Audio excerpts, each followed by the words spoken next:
यहाँ सबसे बड़ी समस्या लो वोल्टेज की है। बिजली का बार बार कटना है। लोग काफ़ी परेशान रहे हैं। इस समस्या के समाधान के लिए अब क्या कदम उठाए जाएंगे? जी, अभी मैं इसी सप्ताह योगदान किया हूँ बारसोई डिवीज़न में, और यहाँ पे सबसे बड़ी चुनौती है विद्युत आपूर्ति को दुरुस्त करना। जो समस्या आप बता रहे हैं लो वोल्टेज का, ये सच में है। और हमारे बलरामपुर प्रखंड में, बारसोई प्रखंड में लो वोल्टेज की समस्या, जो प्रखंड के एंड पे हैं, अंतिम छोर पे जो उपभोक्ता हैं, वहाँ पे ये समस्या ज़्यादा गंभीर है। तो उसके लिए जो मैं अभी तक वर्कआउट किया हूँ, तो अजगाह में, बलरामपुर के अजगाह में एक शक्ति उपकेंद्र बनना था, और वो बाउंड्री वाल का काम हुआ और वाटर लॉगिंग के कारण वो काम रुका हुआ था। तो आज पटना से मुख्य अभियंता सिविल के आए थे और हम लोग गए थे वहाँ पे, और जो कैप्कॉन एजेंसी को कार्य आवंटित हुआ है, उस कार्य को पूर्ण करने का उसे जल्द से जल्द निर्देश दिया गया है। उस पर हम लोग काम कर रहे हैं।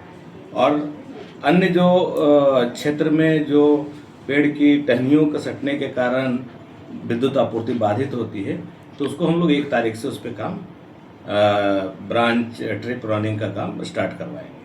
अब बारसोई का जो समस्या था, बारसोई क्षेत्र में यूमेन कदवा प्रखंड है ना, वो कदवा प्रखंड के एरिया में, तो वहाँ पे कुमरी एक जगह है, वहाँ पे पीएसएस आवंटित है और वहाँ पे कार्य जारी है।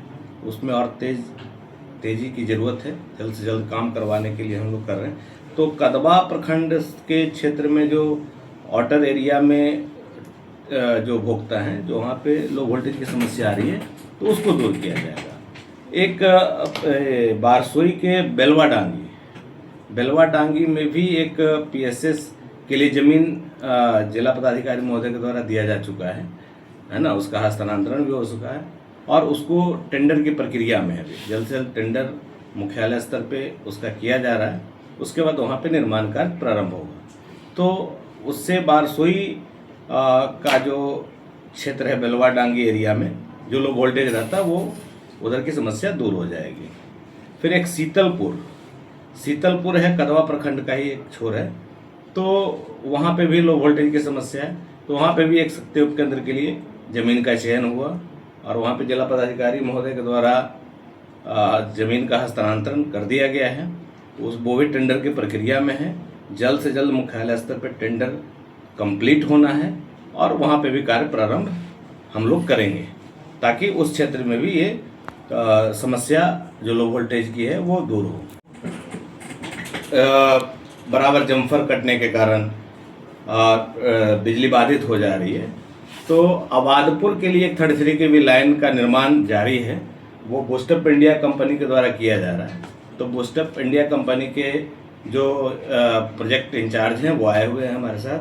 अभी उनके साथ विजिट कर रहा हूँ मैं जा कर के, और मुझे उम्मीद है कि हफ्ते से 10 दिन के अंदर आबादपुर का जो 33 kV लाइन है उसको हम लोग चालू करेंगे।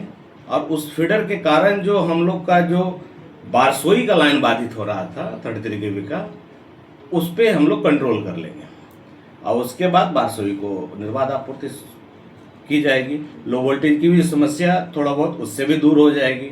तो ये हम लोग का अभी मतलब प्रथम चरण में ये मेरा टारगेट है और इस पे हम लोग काम कर रहे हैं।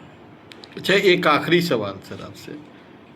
लंबे समय हो गए बिजली कटने की समस्या को लेकर, बड़ा आंदोलन यहाँ हुआ, लोग बड़ी घटनाएं भी घटी, लेकिन इस समस्या से मुक्ति अभी तक लोगों को नहीं मिली। लोग काफ़ी जो है दुखी हैं, परेशान हैं, आक्रोशित भी हैं। तो क्या समझा जाए सर कि कब तक इस जो समस्या का समाधान हो जाएगा? देखिए, मैं तो पहली बार बारसोई आया हूँ, है ना, और अभी क्षेत्र घूम ही रहा हूँ। जहाँ तक हम अनुभव कर पाए हैं, ये कटिहार ज़िले का बहुत एकदम अंतिम छोर है और इसमें भी बहुत काम की आवश्यकता है। बहुत संभावना है काम का, बहुत विकास की ज़रूरत है और बहुत सारे विकास कार्य चल भी रहे हैं और होना है। तो हम उम्मीद करेंगे उस विकास कार्य का हम हिस्सा बनेंगे और जितने अधिक समय तक इसमें कार्य करके और मजबूती के साथ अपने जो संरचनाएं हैं विद्युत के क्षेत्र में स्पेशली, हम उसको और मजबूत करने की कोशिश करेंगे। धन्यवाद सर। शुभ नाम सर आपका? सर मेरा नाम प्रशांत कुमार मंजू है। मैं विद्युत कार्यपालक अभियंता बारसोई के तौर पे यहाँ पे नियुक्त हुआ हूँ। Thank you.